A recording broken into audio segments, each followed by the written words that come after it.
Bonjour et bienvenue sur le podcast de Kimamori qui vous propose de découvrir ou redécouvrir les œuvres littéraires d'hier et d'aujourd'hui, leurs auteurs et leurs traducteurs, par le texte et dans l'oralité. En 2020, nous avions passé des mois entiers à lire ensemble les 2 premiers tomes du Comte de Monte Cristo d'Alexandre Dumas. Chaque jour, je lisais un chapitre de cette œuvre grandiose, enregistrée et partagée avec vous le jour même. Eh bien, réécoutons cette semaine un extrait du chapitre 17, qui sera ici diffusé en 3 épisodes de 10 minutes. Nous vivons dans ce chapitre un moment clé de l'histoire, où l'amitié entre notre personnage principal et l'abbé Faria est scellée, et surtout où notre jeune Edmond Dantès va comprendre ce qui lui a valu sa condamnation et son enfermement dans cette cellule. Maintenant, écoutez bien, réunissez tous vos souvenirs. Vous rappelez-vous dans quels termes était rédigée la dénonciation? Oh oui, je l'ai relue 3 fois, et chaque parole en est restée dans ma mémoire. Répétez-la moi. Dantès se recueillit un instant. La voici, dit-il textuellement.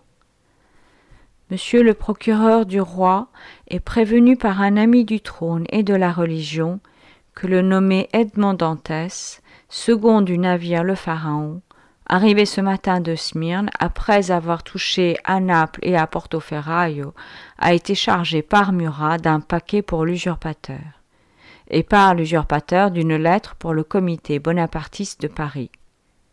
On aura la preuve de son crime en l'arrêtant, car on retrouvera cette lettre sur lui, ou chez son père, ou dans sa cabine à bord du Pharaon. L'abbé haussa les épaules. C'est clair comme le jour, dit-il. Il faut que vous ayez eu le cœur bien naïf et bien bon pour n'avoir pas deviné la chose tout d'abord. Vous croyez? S'écria Dantès. Ah, ce serait bien infâme. Quelle était l'écriture ordinaire de Danglars? Une belle cursive. Quelle était l'écriture de la lettre anonyme?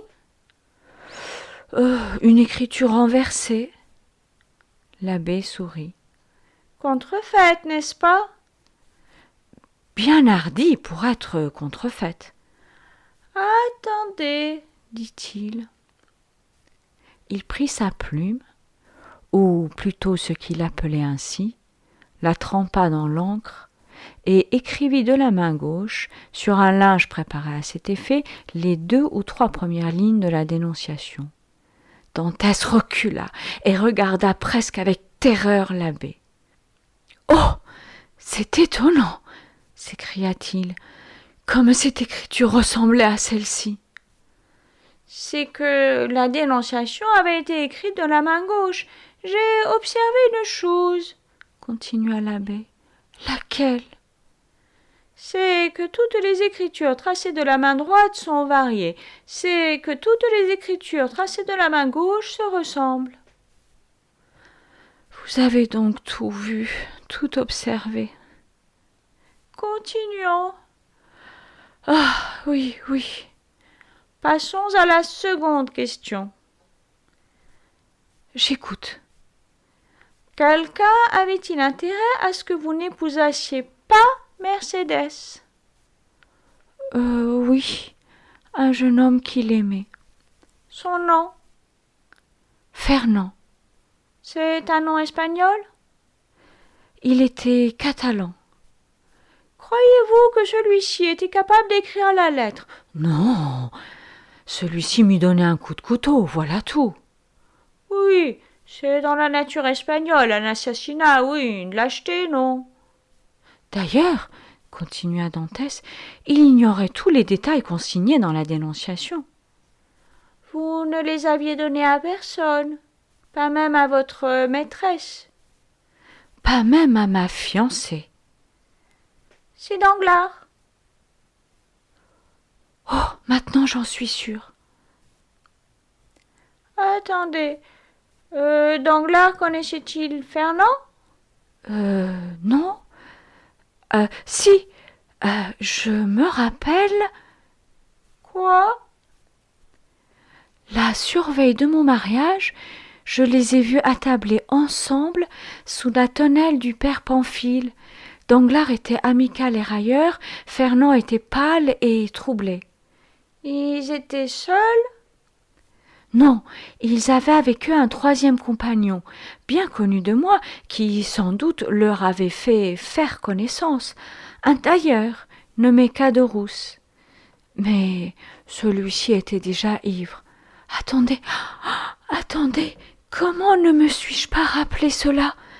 Près de la table où il buvait était un encrier, du papier, des plumes. Dantès porta la main à son front. « Les infâmes! Voulez-vous encore savoir autre chose? Dit l'abbé en riant. Oui, puisque vous approfondissez tout, puisque vous voyez clair en toutes choses, je veux savoir pourquoi je n'ai été interrogé qu'une fois, pourquoi on ne m'a pas donné des juges, et comment je suis condamné sans arrêt. » Oh, ceci, dit l'abbé, c'est un peu plus grave. La justice a des allures sombres et mystérieuses qu'il est difficile de pénétrer. Ce que nous avons fait jusqu'ici pour vos deux amis était un jeu d'enfant. Il va falloir sur ce sujet me donner les indications les plus précises. Voyons, interrogez-moi, car en vérité vous voyez plus clair dans ma vie que moi-même. Qui vous a interrogé? Est-ce le procureur du roi, le substitut, le juge d'instruction? C'était le substitut. Jeune ou vieux? Jeune, 27 ou 28 ans. Bien, pas corrompu encore, mais ambitieux déjà, dit l'abbé. Quelles furent ses manières avec vous? Douces, plutôt que sévères. Lui avez-vous tout raconté? Tout. Et ses manières ont-elles changé dans le courant de l'interrogatoire? Un instant, elles ont été altérées. Lorsqu'il eut lu la lettre qui me compromettait, il parut comme accablé de mon malheur. De votre malheur? Oui. Et vous êtes bien sûr que c'était votre malheur qu'il plaignait? Il m'a donné une grande preuve de sa sympathie, du moins. Laquelle? Il a brûlé la seule pièce qui pouvait me compromettre. Laquelle? La dénonciation? Non, la lettre. Vous en êtes sûr? Cela s'est passé devant moi. C'est autre chose. Cet homme pourrait être un plus profond scélérat que vous ne croyez. Vous me faites frissonner sur mon honneur, dit Dantès. Le monde est-il donc peuplé de tigres et de crocodiles? Oui, seulement les tigres et les crocodiles à deux pieds sont plus dangereux que les autres. Continuons. Volontiers. Il a brûlé la lettre, dites-vous.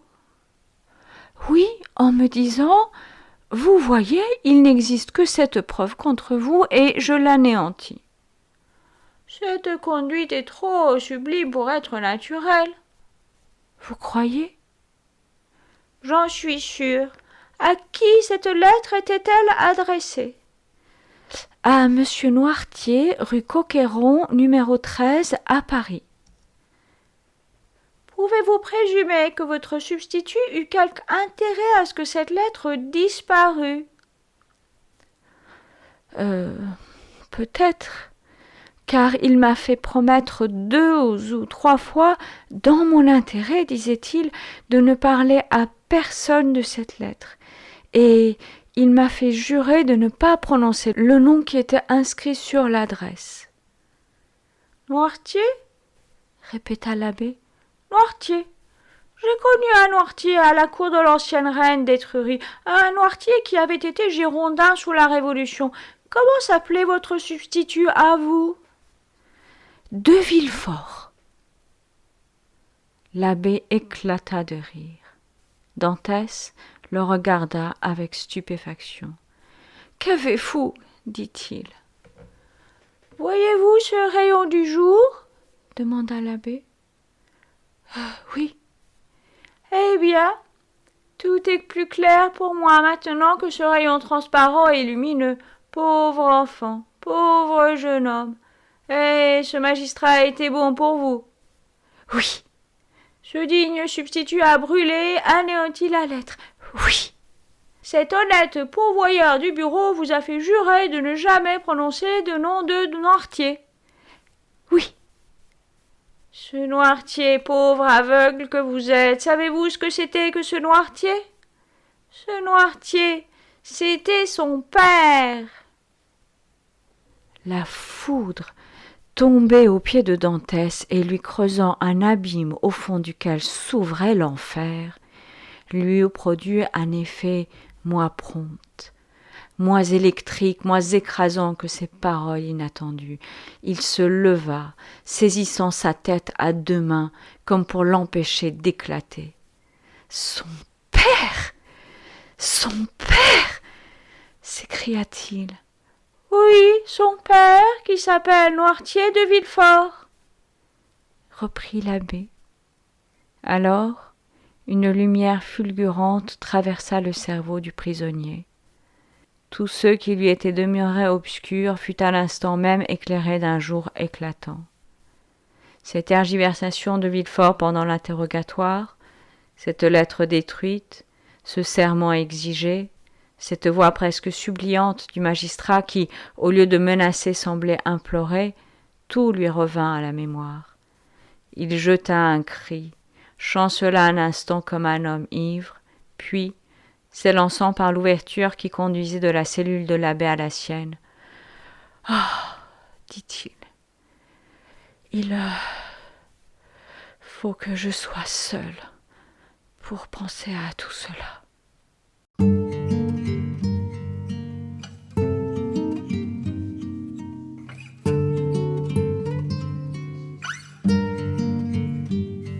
Vous venez d'entendre le dernier épisode de cette série et de l'extrait du chapitre 17 du Comte de Monte Cristo. Dans 15 jours, vous pourrez découvrir une nouvelle série du podcast de Kimamori. Chères auditrices, chers auditeurs, n'hésitez pas à consulter notre site internet kimamori.fr, nous suivre sur les réseaux sociaux et nous serions très heureux de vous voir rejoindre notre communauté de lecteurs en adhérant à notre association.